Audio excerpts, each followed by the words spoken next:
This is the pre-council meeting of August 5th, 2013, and presided by Honorable Mayor Tom Girani. And Krista, will you call the roll, please? Mayor Girani? Here. Councilman Barber? Absent. Councilman Girl? Here. Councilman Hug? Absent. Councilman McFarland? Here. Councilman Morris? Here. Councilman Odekerk? Here. Councilman Coleman? Here. Councilman Turk? Mr. Mayor, members of the council, we have several items to be moved up today. The first item is the proclamation for Responsible Gaming Week.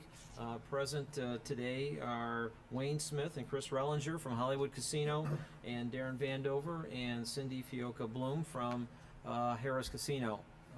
I believe Councilman Girl will be doing the honors. And if you could come up, please.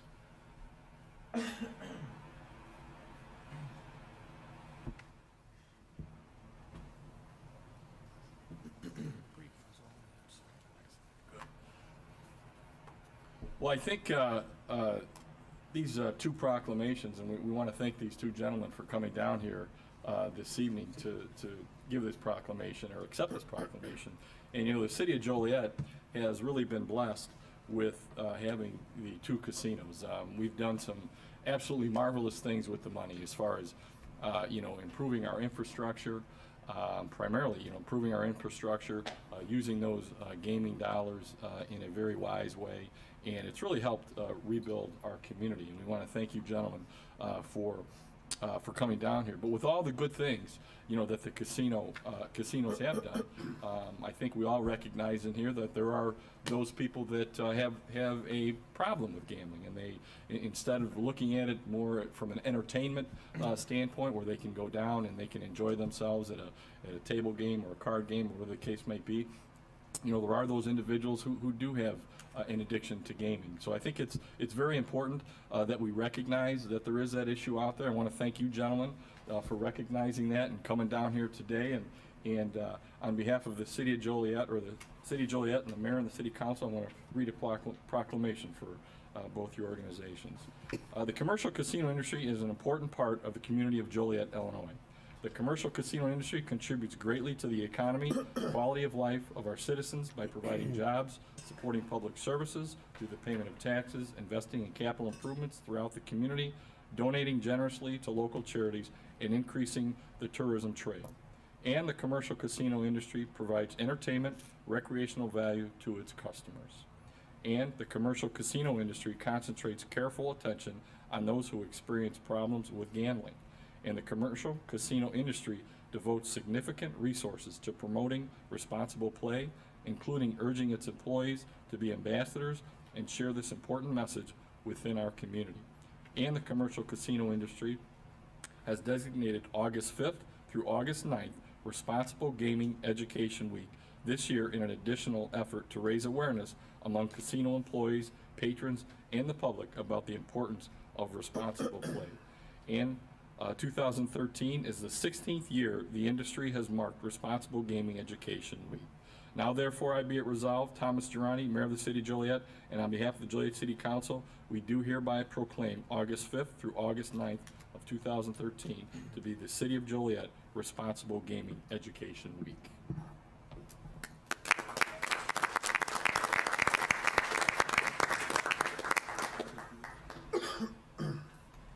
Mr. Mayor, City Council, thank you so much for this proclamation. I can tell you that although we only take a few moments of your time once a year, we live by this 365 days a year. I've had the pleasure to live in Joliet for 8 years and work around this area, and I know how important the community is. And we live and breathe this. We teach this to every new hire. And also Caesars Entertainment, to give you a little background, in May gave the National Council on Responsible Gaming $300,000 gift to help promote this. So again, I appreciate them part of Caesars Entertainment and Harris Joliet. Thank you so much for this. Wayne? And Mr. Mayor and City Council, City Manager, thank you so much for this proclamation. And as Darren mentioned, you know, we live this 365 days a year as well. You know, on behalf of all of our employees, we thank you for recognizing August 5th through the 9th as a Responsible Gaming Education Week. And thank you.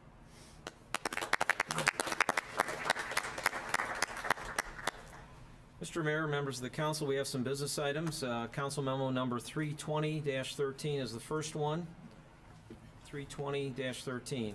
That is a special use permit to allow vehicle sales at 1506 West Jefferson Street. This is the former Gregg Motors.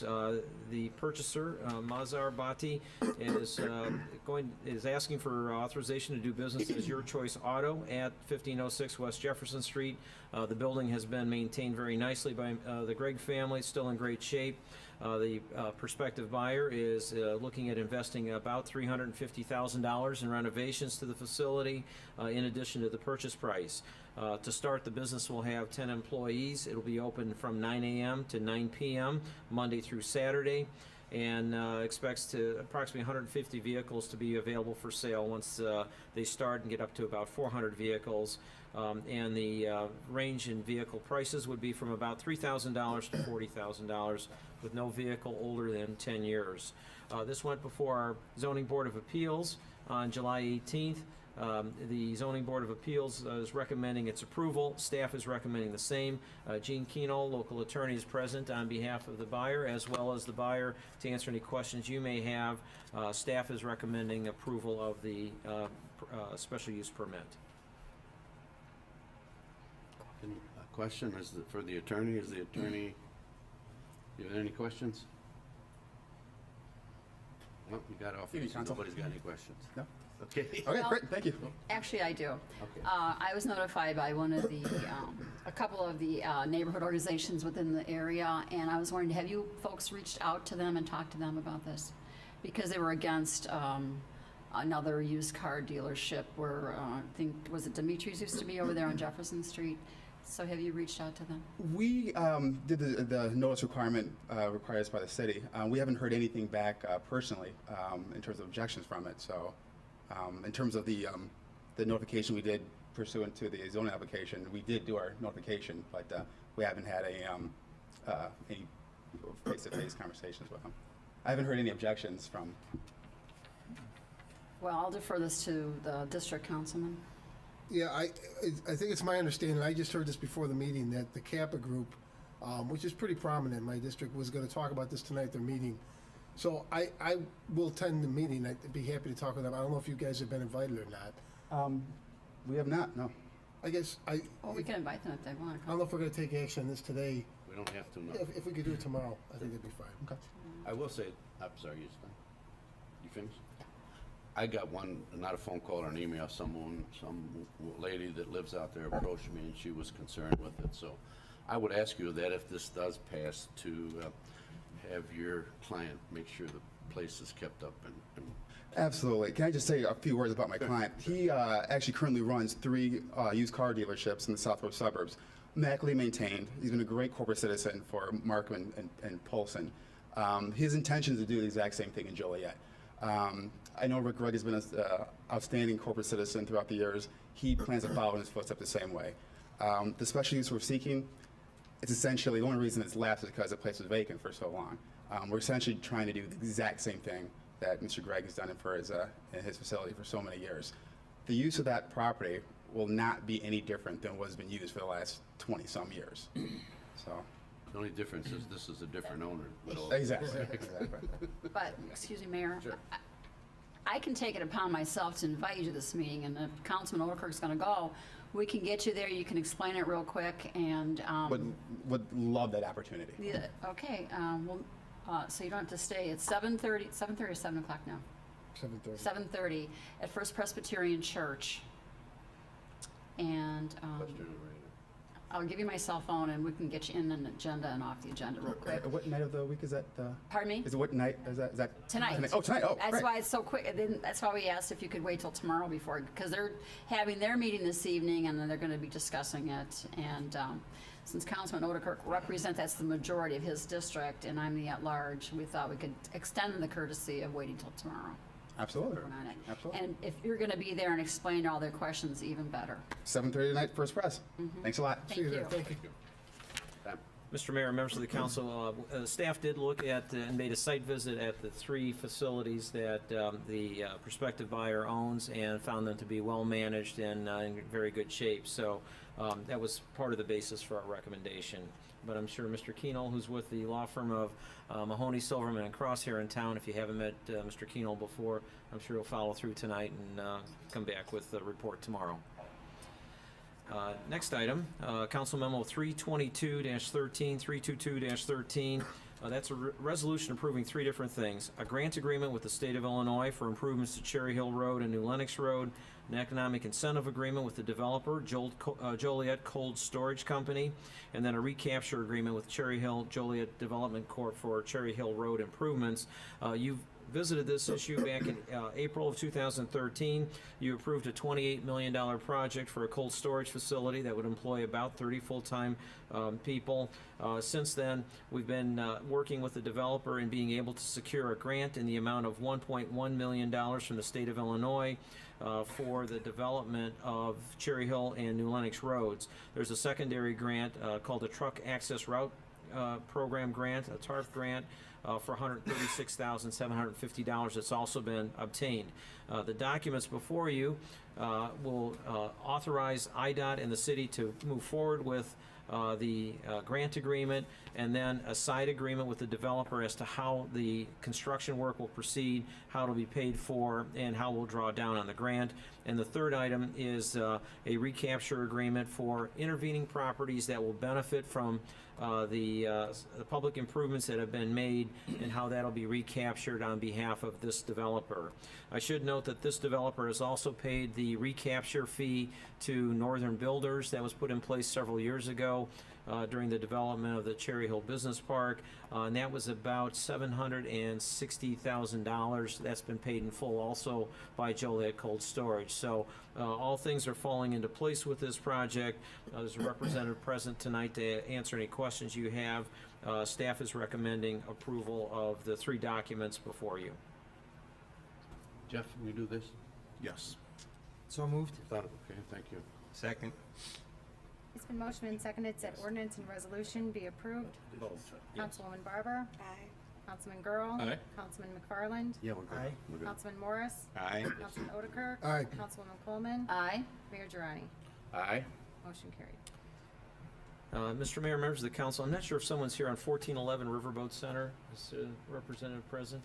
If not, we can, yes, present.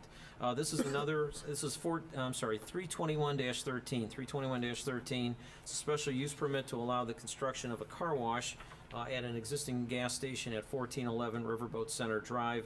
This is at the Hobart Road interchange at Interstate 80. The owner of the station, that's a BP service station, is asking for the addition of an automatic car wash on property that is owned by the owner of the gas station. This went before the Zoning Board of Appeals on July 18th. ZBA is recommending approval. Staff is doing the same. Representative of the car wash is present to answer any questions that you may have. Questions? Entertain a motion to approve. Without objection. Second. Been motioned and seconded that ordinance be adopted. Councilman Girl. Aye.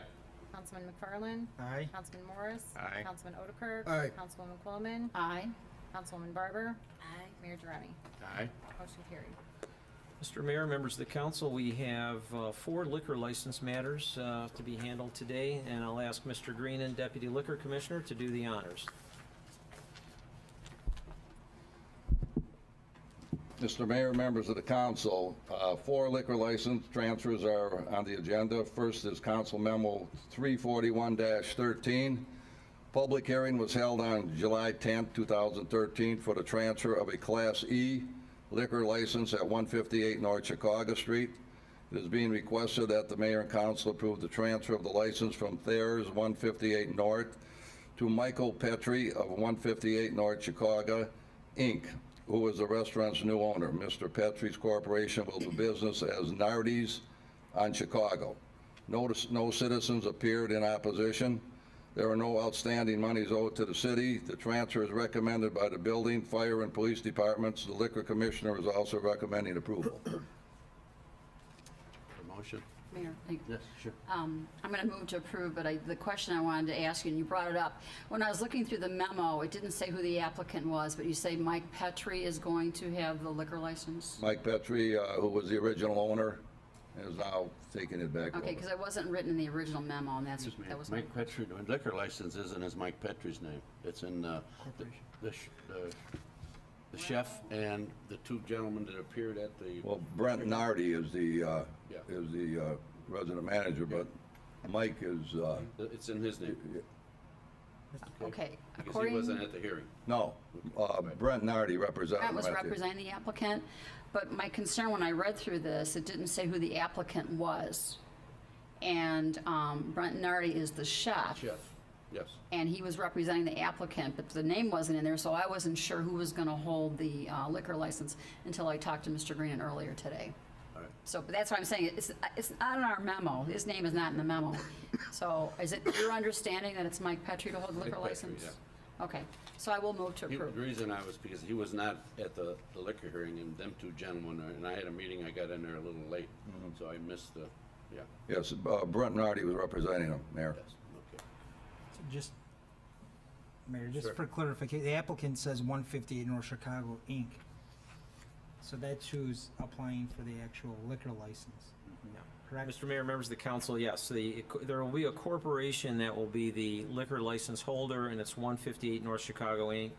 That's indicated in the recommendation from the Liquor Commissioner's Office. I think on the second page, it indicates Mr. Nardi was present on behalf of the applicant. So not uncommon for a corporation to actually be the liquor license holder, but obviously we need to know resident manager, individuals like that. So and that's all maintained by the Liquor Commissioner's Office. I'll second the motion from Krista? It's been motion and seconded the transfer of a Class C liquor license for Nardi's on Chicago be approved. Councilman McFarland? Aye. Councilman Morris? Aye. Councilman Otterkirk? Aye. Councilwoman Coleman? Aye, Councilwoman Barber? Aye. Councilman Girl? Aye. Mayor Durrani? Aye. Motion carried. Next is Council Memo 342-13. Public hearing was held on July 10th, 2013 for the transfer of a Class C liquor license at 205 North Chicago Street. It is being requested that the mayor and council approve the transfer of the license from the Chicago Street Project, Inc., doing business as a department, to Gregory Roth and Wesley Hall of Joliet, who are the owners of the G&W Hospitality Corporation. Mr. Roth and Mr. Hall will continue doing business as a department. There was no citizens appeared in opposition. No outstanding monies owed to the city. Transfer is recommended by the Building, Fire, Police Departments. The Liquor Commissioner is also recommending approval. So moved. Second. Questions? yes, I have a question. There was a violation noted by the building inspector, do we know what that was? Because it's a fairly new building. It was, from what we got, it was a minor one that was being worked on, and they didn't have no problem with it. What it was, if I may, in the storeroom, there was a junction box that was exposed, and they wanted them to put a piece of drywall, it didn't have to be taped fancy enough, but just cover the junction box. Okay. So, I was just wondering, because it's a fairly new building, I mean, Yeah. you know, that's what I was wondering. Okay, thank you. is there a motion? It's been motion and seconded already, so. Oh, I'm sorry, go ahead, It's Krista. been motion and seconded the transfer of a Class E liquor license be approved for Gregory Roth and Wesley Hall doing business as the department. Councilman Morris? Aye. Councilman Otterkirk? Aye. Councilwoman Coleman? Aye, Councilwoman Barber? Aye. Councilman Girl? Aye. Mayor Durrani? Aye. Motion carried. Council Memo 343-13, a public hearing was held on July 29, 2013 for the transfer of a Class B premise consumption only liquor license at 2400 West Jefferson Street, doing business as Applebee's Neighborhood Bar and Grill. The applicant is Lincoln NE-based RMH Franchise Holdings, Inc. RMH purchased a number of Applebee's restaurants through bankruptcy court from Apple Illinois LLC. The new license will keep Connie Alvarez of Joliet as the resident manager. No citizens appeared in opposition. There are no outstanding monies owed to the city. Transfer is recommended by the Building, Fire, Police Departments. The Liquor Commissioner is also recommending approval. Questions? Is there a motion? So moved. second, Krista? Motion and seconded to approve the transfer of a Class B liquor license to RMH Illinois LLC doing business as Applebee's Neighborhood Bar and Grill at 2400 Jefferson Street. Councilman Otterkirk. Aye. Councilwoman Coleman. Aye. Councilwoman Barber. Aye. Councilman Girl. Aye. Councilman McFarland. Aye. Councilman Morris. Aye. Mayor Girani. Aye. Motion carried. Council Memo 344-13, a public hearing was held on July 29, 2013 for the transfer of a Class B liquor license at 2795 Plainfield Road, doing business as Applebee's Neighborhood Bar and Grill. The applicant is Lincoln NE-based RMH Franchise Holdings, Inc. The new licensee will keep Jenna Thomas of Joliet as their resident manager. No citizens appeared in opposition. There are no outstanding monies owed to the city. The transfer is recommended by the Building, Fire, and Police Departments. The Liquor Commission is also recommending approval. Question? Is there a motion? So moved. Second. Krista? Been motioned and seconded to approve the transfer of a Class B liquor license to RMH Illinois LLC, doing business as Applebee's Neighborhood Bar and Grill at 2795 Plainfield Road. Councilwoman Coleman. I'd just like to say I would want to thank the new corporation for picking these two Applebee's up when so many went out of business due to bankruptcy. And I appreciate that because I know these are very busy restaurants in Joliet, and I'll vote aye. Councilwoman Barber. Aye. Councilman Girl. Aye. Councilman McFarland. Aye. Councilman Morris. Aye. Councilman Otterkirk. Aye. Mayor Girani. That was our feeling exactly, Councilwoman, that when they applied for the transfer, we were happy we weren't going to have a vacant building. I vote aye. Motion carried. Thanks, Jim. Thank you. Mr. Mayor, members of the council, we can go back to the pre-council agenda. Citizens to be heard. First person who signed up, Robert Hernandez, regarding minority contracting and council committees. Robert, before you start, we have 5 people signed up, so we're going to adhere to the Yeah. 3 minutes. Sure. Okay, no problem. Mr. Mayor, when we had the hotel that was approved by the city council out in Hobo Road, you looked at the city manager and said it's going to be union labor. That's a set-aside. You and I talked the last meeting, you said you didn't believe in set-aside, but that's a set-aside when a contractor is pressured or asked to hire local labor, union labor. That's a set-aside. So we should take into consideration to do that for women and minority contractors. And also remember that there's 950 carpenters out of the union hall, but over 2,000 carpenters in Joliet that are non-union. So when you say that, we're telling the other thousands of carpenters, we don't care about you. And I'm not just talking about minority contractors, let's include them as well. Bolingbrook is so successful, Roger Clare, because he doesn't pressure businesses to hire local labor. And we shouldn't do that because they contribute to our campaigns or for whatever reason. We should do it because it's to hire. We got so much unemployment in this city, we should be looking to hire everyone and not isolate it just to union. And that's a set-aside. So we should look at women and minority contractors as well. We talked about the business committee. You had a city councilman who lost his last election, and he was never elected by the people. But yet he was appointed, and there was no concern about seniority then when he was appointed to committees and chairmanships. And in fact, Councilman Quillman was bypassed by someone who was never elected by the people. And you yourself, when Mayor Schultz was mayor, you opposed him with Michael Turk and replacing Father Jimenez on the Police and Fire Board with a very well-qualified Dave Gertis. So there's been disagreements before. You were involved in it yourself. So seniority didn't play an issue in the past, so it shouldn't play an issue now. Councilman Hugg asked for this committee. He should be a part of this committee. And I hope that you consider him when you finally do bring back those appointments. But that was the gist of what I wanted to say, Mr. Mayor, was that let's look at all the people in this city. We've got a lot of people in this city that aren't union labor. We've got minority contractors, and if we're going to have set-asides for union labor, then we should have set-asides for minority contractors and women as well. Thank you. The next speaker. Excuse me, Robert, by the way, that passed unanimously. Tom? The next speaker who is signed up is Willie Sellers regarding the hiring of a new city manager.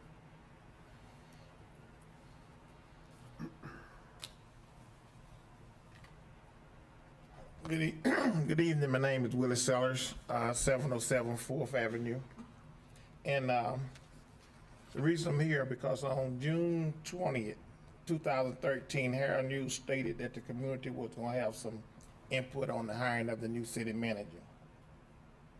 And I wanted to know if that wasn't a misprint, was all ethnic group represented at this meeting that you had with the community.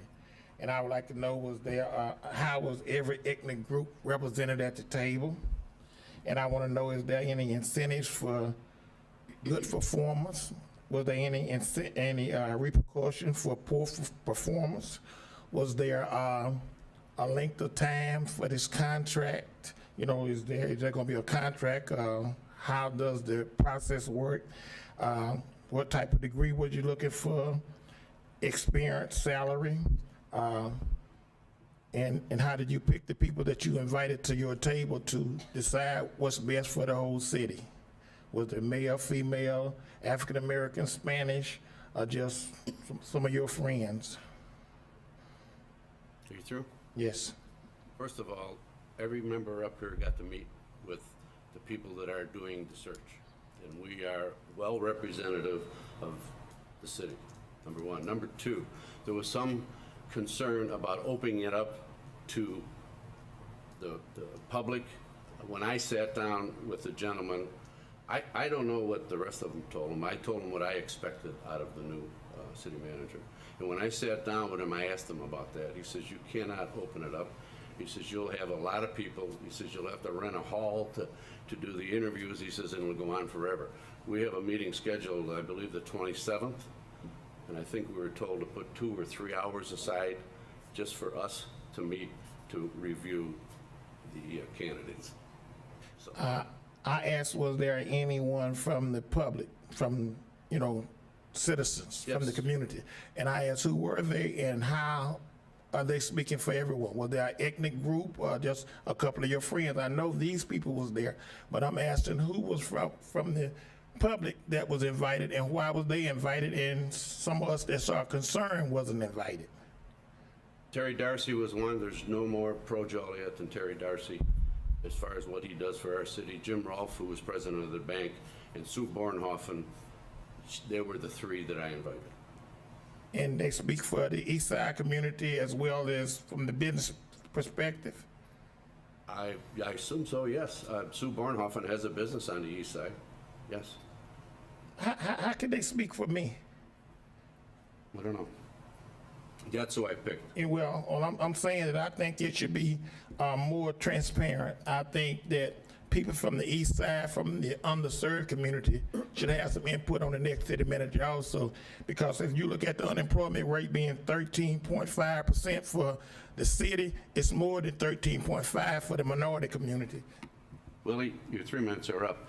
But you have councilmen up here from the east side, you have councilmen at large that represent the whole city. So I am sure when they addressed this gentleman, they probably spoke up for everybody. Thank you. Tom? Mr. Mayor, members of the council, next person who signed up is Jacqueline Taylor regarding city center concerns. Give me a moment to get up here.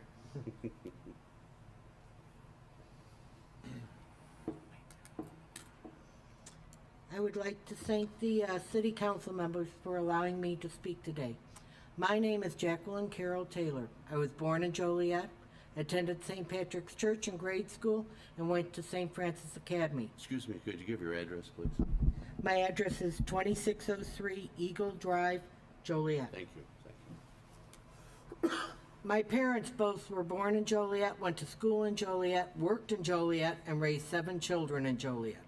The memories of growing up in Joliet are ones filled with fun, love, and pride. I would love to pass down those feelings to my children and grandchildren, but as of today, this will not be happening. I ask each of you, when was the last time you actually walked the streets and areas of Joliet? Not just your neighborhoods, but actually walked Joliet. Then you would see the garbage laying on the ground, peeling paint on buildings, unkempt yards, lots with high grass and weeds, dirty windows, rodents roaming around in the daylight. And any visitors coming into Joliet off of I-55 or I-80 cannot help to see this disrepair and depressing scenery Joliet has to offer today. Oh, and don't forget our downtown district. Myself and my husband went to the department for dinner a few weeks back, and the walk where we parked from across from the library to the restaurant was disgusting. Do the store owners even care anymore? The fountain across from the Rialto had hundreds and hundreds and hundreds of cigarette butts just laying. Dirt, garbage just disposed of all over the place. And the picnic table to sit on, well, let's say I opt to stand. I actually witnessed 2 drug deals in broad daylight happening right in that area. And keep in mind, we're right next door to the state's attorney office. I just really want to say we need to put priorities ahead of each other. Clean up the city. Then the businesses will come. We'll take pride. Walk downtown Plainfield, what they have done in a few short years to their downtown area. They need to be given every kudos. And there's no reason we can't either. We need just to put our priority. We're building JJC, great. We got the hub going, great. Who's gonna use it? They're too afraid to come down here. Vagrants approach you every corner during the week. You can't even get into the courthouse. My brother-in-law is an attorney down here. To get into his building, he has broken liquor bottles every day. It's just we need to take priorities. And thank you. Thank you. Mr. Mayor, members of the council, next speaker is Cadre Robert Ayufus Webb II regarding environmental scenery, constitutional and civil rights of all community members.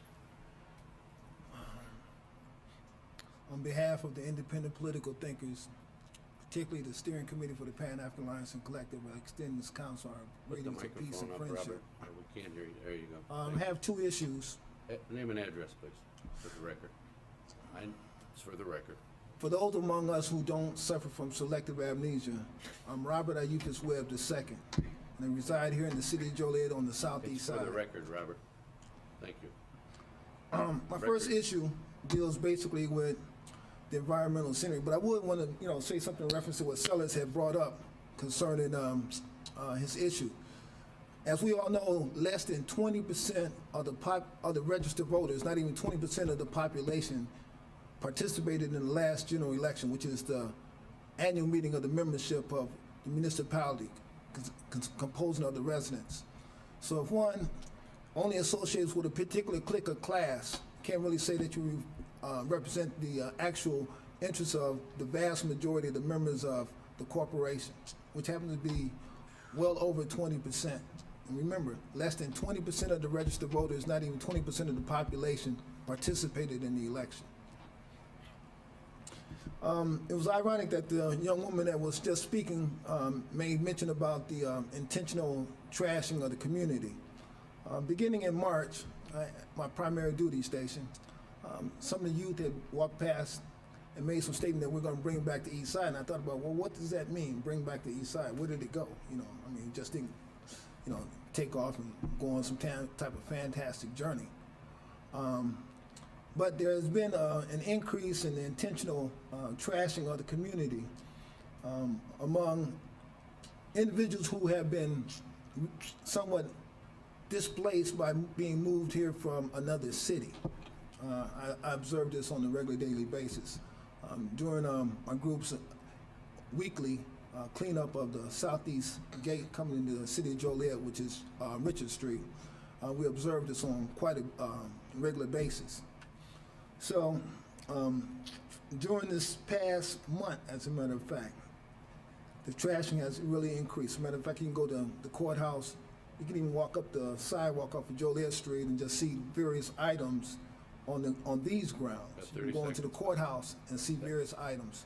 So I'm suggesting that the various groups who seek to acquire public funds for whatever reason or another, that they be encouraged to engage in a weekly neighborhood environmental scenery cleanup with their people, whoever they serve, to combat this increase in these efforts to litter up the community. That's the first thing that needs to be done. 3 minutes are up, Robert. Thank you. I can understand that. Okay, I can understand No, you that. can't, because you have to sit down. Well, Your 3 minutes I have are up. two I issues. said beforehand, you're gonna have 3 minutes, we got 5 speakers.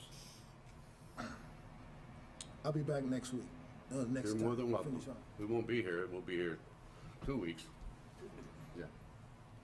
Mr. Mayor, members of the council, the next speakers signed up are Dale Evans and Mac Willis regarding the Unity CDC 2013 Barbecue Blues Bash recognition.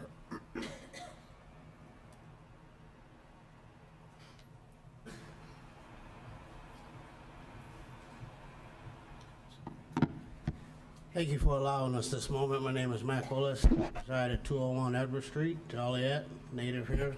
I want to take this opportunity regarding the Barbecue Rhythm Blues Bash, which was on July 19th and 20th. Want to special thanks to the mayor's office, special thanks to the police department and their volunteer staff, and also a special thanks to Bicentennial Park. But I want to extend a special thanks, if he would come and receive this, Terry Morris. We have a special thanks for you. Just don't give Dale the microphone, we'll be here all night. Already planned. His idea. Want to take this opportunity to recognize Councilman Terry Morris for his outstanding, selfless support on behalf of being a councilman, on behalf of being a resident and businessman of Joliet. We want to take this opportunity to thank you for supporting the Barbecue Bash, which was a success this year. Great. Thank you. Thank you.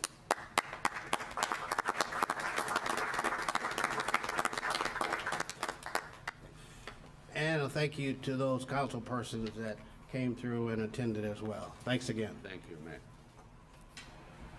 Mr. Mayor, members of the council, can go back to the agenda. We'll have the approval of the minutes of the July 15th and July 16th meetings for your review tomorrow. There will be council committee reports tomorrow evening. Agenda items, first item is Council Memo 316-13, and that's the expansion of the 2014, or the approval of the 2014 roadway reconstruction program. The Public Works Department reviewed with the Public Service Committee at its July 20th meeting a list of projects for complete reconstruction. These are not the overlays of just putting down new blacktop, but this is actual opening up the street, reconstructing it from the bottom up. What you have before you are 5 projects that have been identified. Prairie Avenue from Western to Oneida, Oneida Street from Prairie to Rayner, West Bevan Drive from Douglas to the north end, Eastern from Cass to Jackson, and Stone Street from Broadway to Hickory. Total cost of all 5 streets would be just over $1.1 million. The Public Service Committee recommended approval of these projects. Staff is doing the same. Next item, position vacancies. We had a retirement in position of battalion chief in the fire department. We're asking for authorization to fill that position from within.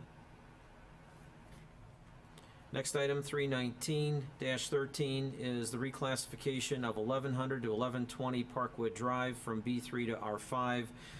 The property is owned by Mr. William J. Quinn.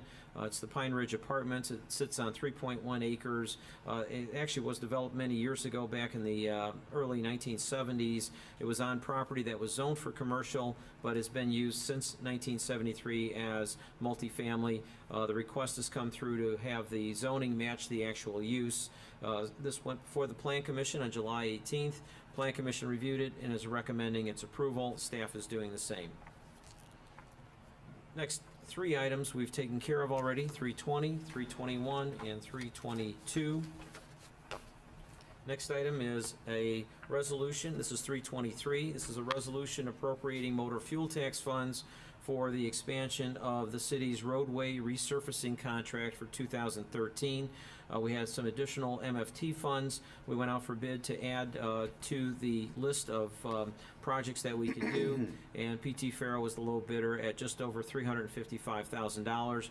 The document before you appropriates the MFT money for that project. You'll see Council Memo 328 in a little bit that awards the contract to Farrow. Next item, 32413, was a request from the administration to support opposition to the state fire marshal's proposal to expand and require fire sprinkler system in all new residential dwellings and some other dwellings. The memo came out on Thursday. On Friday, the fire marshal withdrew the proposal, so there won't be any need to take action on this. But it was something that the Municipal League and the Will County Governmental League had asked us to intervene and support the position to oppose it. But it looks like it's been withdrawn. The press release from the Fire Marshal's office said that it may come back. It needs additional refinement, so we'll keep an eye on it and let you know if there's any changes that need to be brought forward.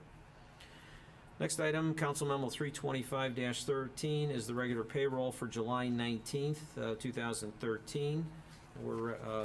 We're asking you to review it and place it on file.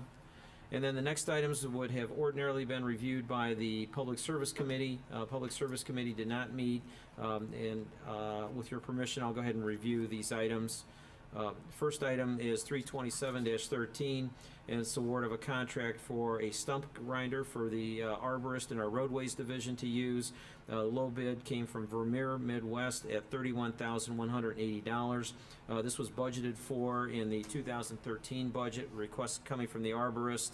We have actually tried this piece of equipment. It works very well. It will help us with our emerald ash borer problem, where we'll have a stump grinder to help us with a lot of the trees that are being removed. We're recommending approval of that. Next item, 328, is an award of contract for the roadways resurfacing project. That goes along with the council memo I just reviewed with you. This is awarding the contract to Farrow for just over $355,000, and it expands the resurfacing contract to include several new streets that are listed on the that were listed in the original council memo. Next item, 329-13, is a request for authorization to purchase Census SmartPoint radios. This is for our utility system. Going back many years ago, 1987, the city decided to use census meters, SEN-SUS meters. We've been expanding the use of those meters since then. We're asking for authorization to buy 2,000 meters at a cost of $50 per meter for a cost of $100,000. This is a budgeted for item. It will come out of the Water and Sewer Meter Fund. Staff is recommending its approval. Next item is an award of contract for the Madison Street water main project. This is about a section of water main on Madison Street from about 400 feet south of Oneida all the way to Glenwood Avenue. We advertised for bids. Austin Tyler Construction Company was the low bidder at just over $458,000. The bid was just below the engineer's estimate. Staff is recommending approval of this project, and the funding for this will come from the Water and Sewer Improvement Fund. Next item is another water main project. It is an award of another contract to Austin Tyler in the amount of just under $429,000. It's about 5.5% above the engineer's estimate. This is for Allen Street from Des Plaines to Chicago and Joliet Street from Allen to Marion. This is related to the transportation center. While we are doing construction work in that area, it would be an appropriate time to do new water mains. Staff is recommending approval of this contract also. The money is going to come from the Water and Sewer Improvement Fund. And the next item is another downtown water main project, and that is for a contract for the South Chicago Street water main replacement between New Street and Osgood Street. Austin Tyler was the low bidder on this one also. And that's in the amount of just over $463,000. There's adequate funding in the Water and Sewer Fund to cover the cost of that project. Next item is this is Council Memo 333-13, and it's for another water main project for Southeastern Avenue from Osgood to 2nd Avenue and Sherman Street is included. This is a project that's a little bit more expensive than the others. Low bidder on this is P.T. Farrell Construction Company from Joliet. The low bid is just over $1 million. We have adequate funding in the Water and Sewer Fund to cover the cost of this. Staff is recommending approval of it. We did have 2 bids that were submitted by bidders that were incomplete, so those bids were rejected, and we went with the bid from Farrell, which is just a little bit above 3% above engineer's estimate. Next item, 334-13, is authorization to pay the wastewater discharge fees to the state of Illinois. You may recall, going back during the Blagojevich administration, there was a funding crisis that the legislature decided to try to fill by having those municipalities that have discharge points start paying for those on an annual basis. We have a fee for the West Side Sewage Treatment Plant of $50,000, an East Side plant fee of $72,500, and an I believe the Aux Sable plant fee is less than that. I think that is $15,000. We're asking for authorization to proceed with payment of those fees. Next item, 335-13, is an award of contract for the rehab of 5504 Salma Street under the Neighborhood Stabilization Program. This is the $3.5 million grant that the city received for neighborhood stabilization for foreclosed houses. This particular project, where we have acquired the site, have control of it, and we are asking for authorization to proceed with the rehab of it. Low bidder on the project was Sharp Property Solutions at $51,832. Staff is recommending that we proceed with that award of that contract. Next item, 336-13, is a request for authorization to pay for the extension of a sanitary sewer line for Bronx Corners PUD. If you've been out on Route 59 recently, you've seen the NASCAR car wash going up. It'll be opening later this month. There's a section of sewer main that needs to be completed to connect the new car wash to the existing sanitary sewer main. It's about 900-foot section. The cost of that is just over $67,000. We're asking for authorization to proceed with the payment on that to Naperville Excavating, who will be doing the work for the developer of the car wash. We will then collect the $67,000 from the owner of the Tower Marketplace property. That's the large piece of property that currently has an LA Fitness on it. There were other projects that were to go on that, but the recession stopped that from proceeding. The property was foreclosed upon. Bank now owns it, and the bank is working with a potential buyer. The mayor and I have met with a prospective buyer on a project that I think would be a very good project, but they haven't finalized their negotiations. But we will be reimbursed at the time that closing occurs. So we're recommending going forward with this so we can get the car wash open on time later this month, and then be reimbursed through a formal recapture agreement later on. It's a good project, and it'll be another nice business to add on 59. Next item, 337-13, is a request for authorization to buy 4 tandem axle trucks with snowplow accessories for the roadways division. It's been a long time since we've purchased new trucks. We went to bid on this, and the low bidder is Chicago International at $179,265 per truck. Chicago International is actually a Joliet-based company on Larkin Avenue. It's the old J. Merle Jones facility, and the company is very pleased to be low bidder on this. It's a much-needed acquisition after having gone many years without acquiring new vehicles for that division. Next item, 339-13, is an expansion of our footing tile separation program. Back in April of 2013, the City Council awarded a contract of just over $1 million to Cryer and Olson Mechanical for the tile separation program. We actually have a grant from the state of Illinois, Illinois Green Infrastructure Grant, to cover most of the project cost. We're asking for authorization to expand the program to add 25 homes to it at a cost of $123,000, which will be covered by the grant, and then do a storm sewer that will help with some of the flooding that we've experienced in that area, the cost of just under $79,000. We're asking for authorization to proceed with that. The remaining items are the 4 liquor licenses, and then there'll be a proclamation acknowledging the 100th anniversary of the Joliet Rotary Club, and that concludes the agenda for the day. Mr. Mayor. Yes. I just, for council discussion, if you notice, the last 11 items that we discussed were all items that should have been put through our Public Service Committee. And there's no ordinance or bylaw that stipulates that the items, when a chairman of a committee is absent, that a formal meeting is held for these items to go through. So with the consensus of the council, I'd like to put together some type of revision to our ordinances that if a chairman is absent, that we still have a committee meeting that deals with these items. Not necessarily just public service, but whether it's public safety or any other of the standing committees that are reported on before us on the council agendas. Just for some dialogue. I mean, my understanding coming out of the council is we have a committee structure. Unless we want to get away from that, I think I'd like some direction. Did the chairman of the committee contact the Public Service Committee about canceling the meeting? No. No.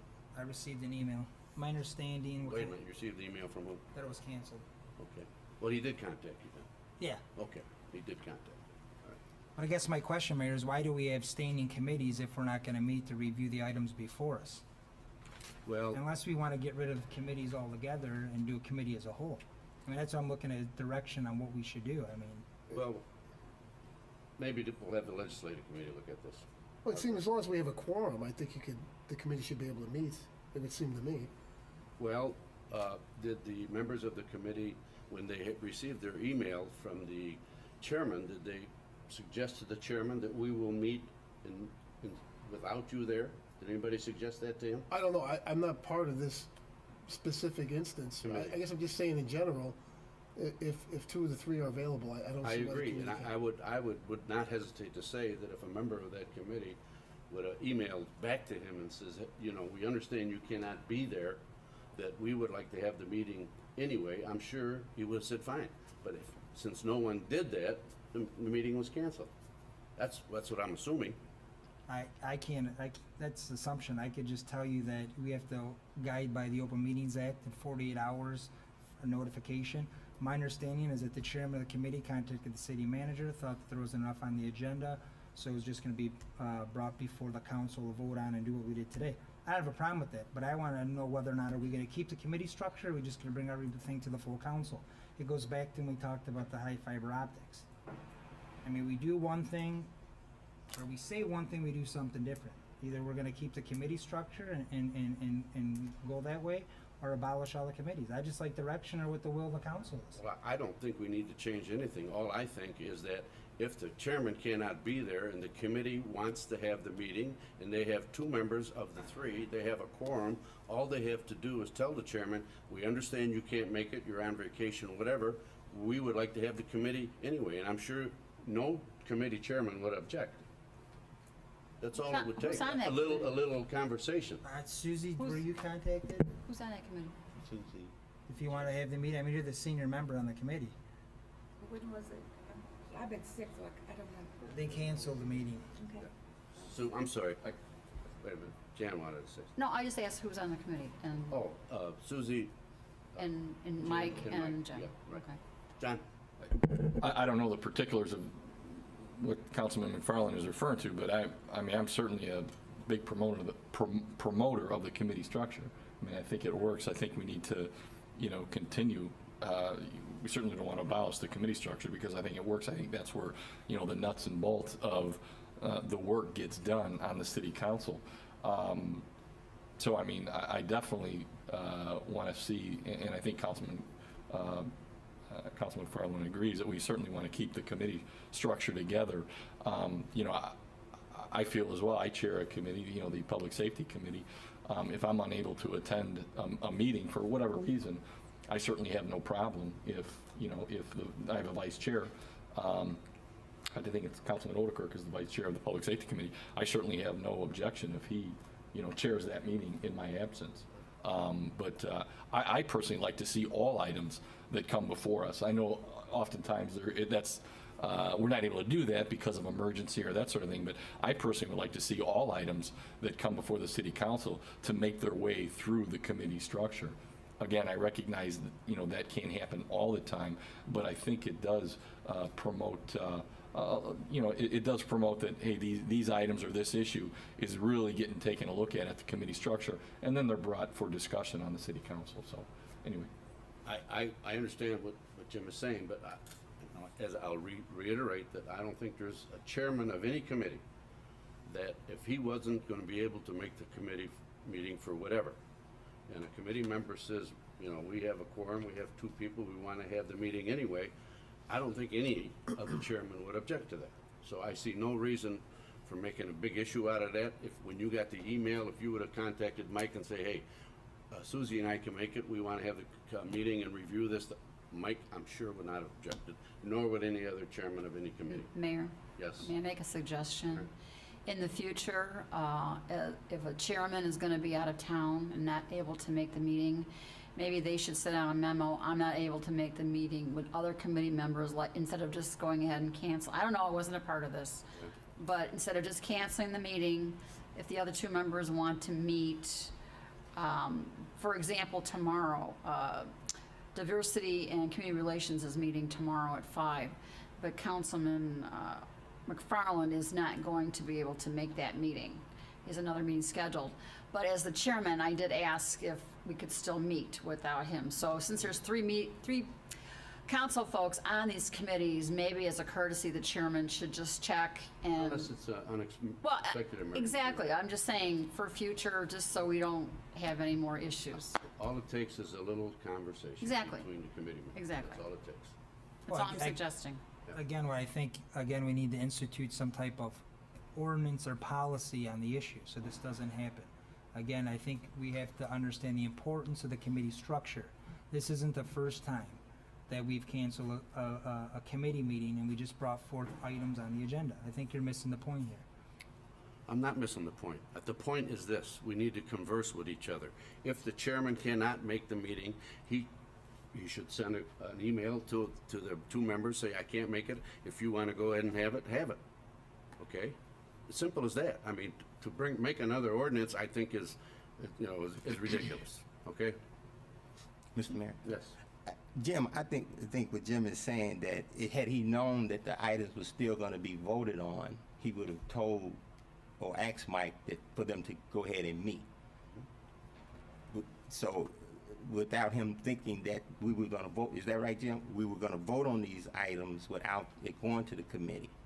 Correct. Is what I mean. He's not saying that they didn't communicate. From my understanding is Mike canceled the meeting, but then Jim is under the impression that these items is not going to go on this agenda.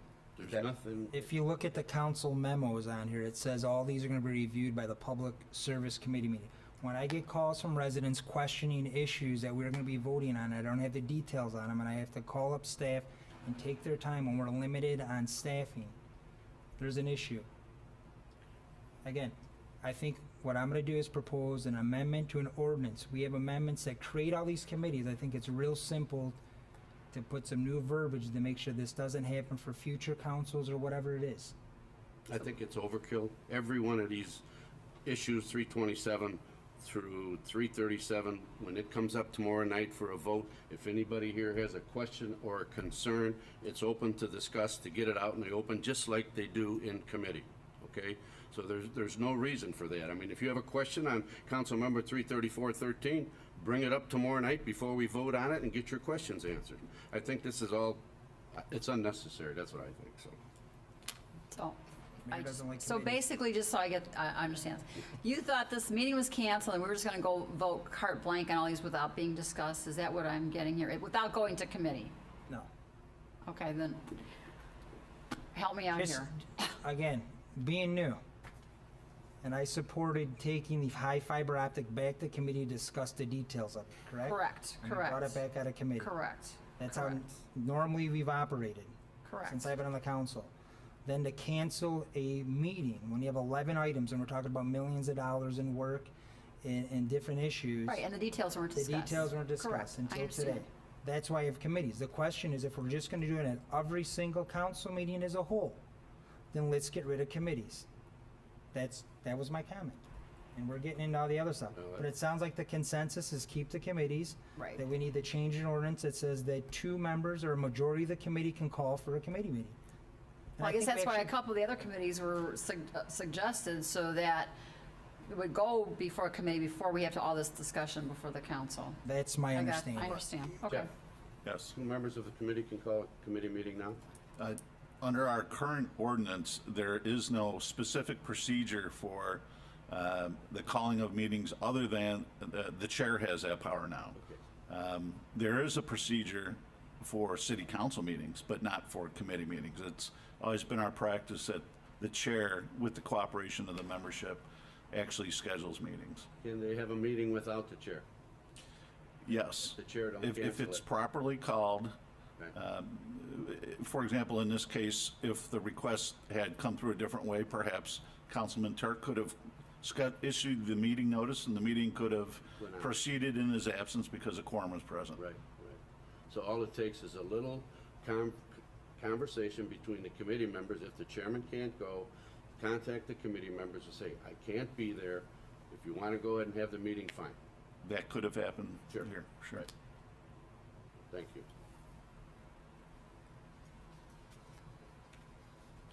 Mr. Mayor, we have nothing else for the agenda. New business? Oh, I'm sorry, that's right.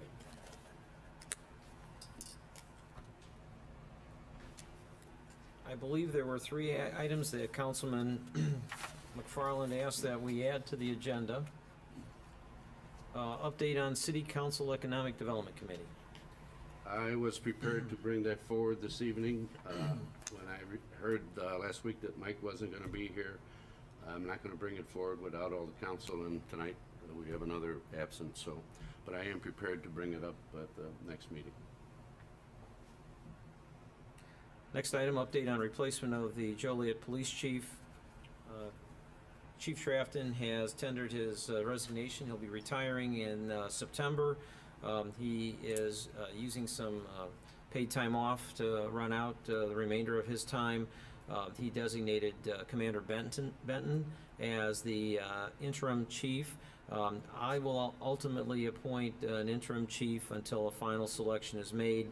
I have started the process of meeting with people who are interested in the interim chief position, and I anticipate making an announcement probably by the end of this week or next Monday at the latest.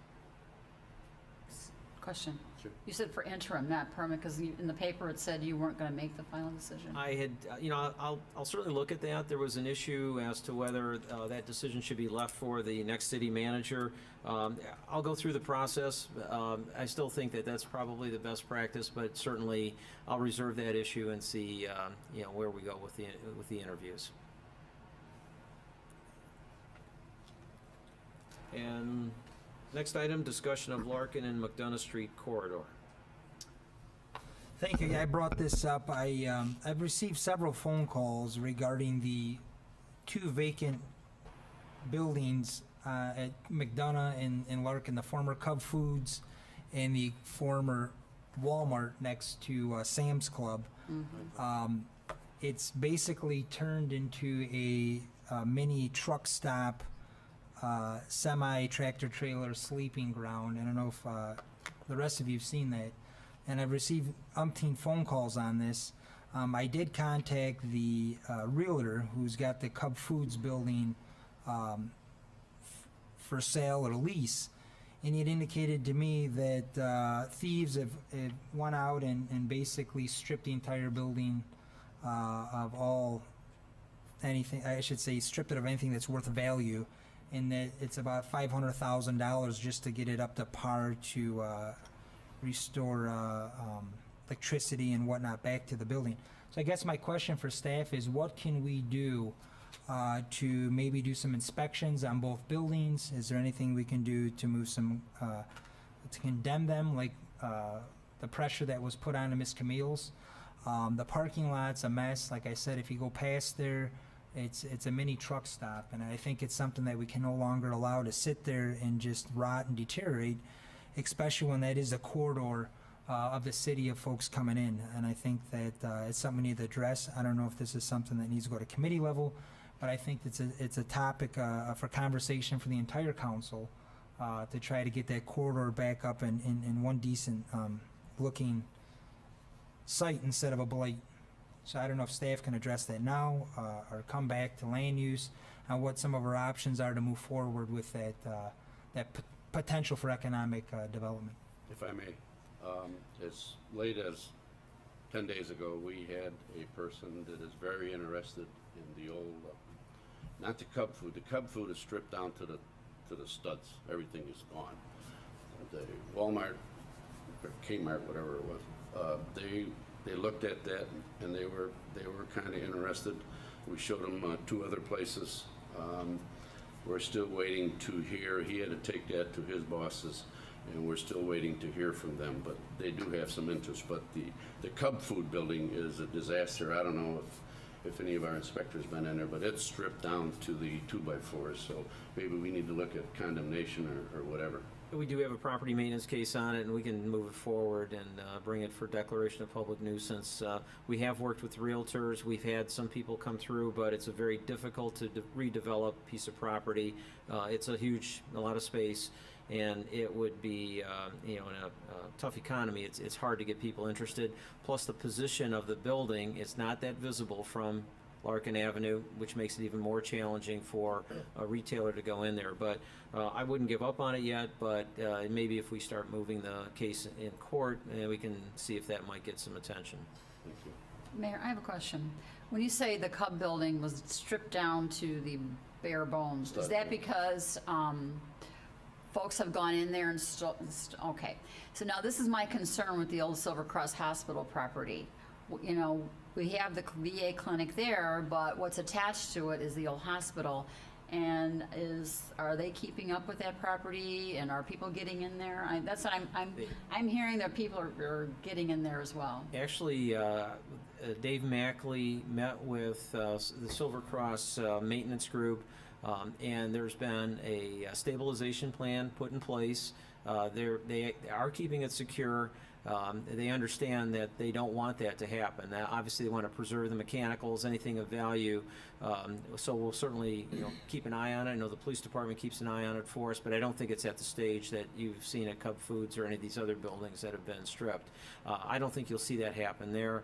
Silver Cross, I actually met with them last Thursday, it was, I think, to talk about the future reuse of the property. And they certainly want to maintain it just in case there's somebody who comes forward who wants to redevelop the tower. The tower is the big concern because that's going to be very hard to redevelop. It's a hospital. It doesn't have a lot of other uses, and that's why we're going to have a big challenge on our hands with that one. But I think they're doing a pretty good job of sending people there on a daily basis to take care of it. They're mothballing it right now with the mechanicals, but their goal is to preserve it. I have one more item just to clarify. Just to go back on the committee topic here, and I apologize to bring up this wound again, since the mayor wants to discuss that it's a conversation. Myself or Councilman Barber, and I don't want to speak for Councilman Barber, maybe you did, but we never got an email canceling the meeting. I requested that at the next Public Service Committee meeting that we discuss recommendations for adding an engineering review fee. And in the response from the chairman, he indicates to me that there's not enough items at this time to have a meeting. So therefore, he was going to ask Mr. Trisna to place on the next agenda. So again, I think we need to have an amended ordinance that stipulates when we're canceling a meeting and when we're going to host a meeting.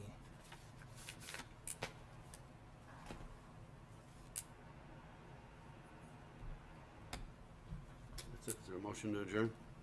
Mayor, if I make a motion, I'd like to have a quick executive session to discuss personnel matters. Second? Just for personnel? Yes. Okay. Motion and seconded to go into closed session to discuss personnel, collective bargaining, land acquisition, or conveyance pending or threatened litigation, after which meeting will be adjourned. Councilwoman Barber? Aye. Councilman Girl? Aye. Councilman McFarland? Aye. Councilman Morris? Aye. Councilman Odekirk? Aye. Councilwoman Coleman? Aye. Mayor Durante? Aye.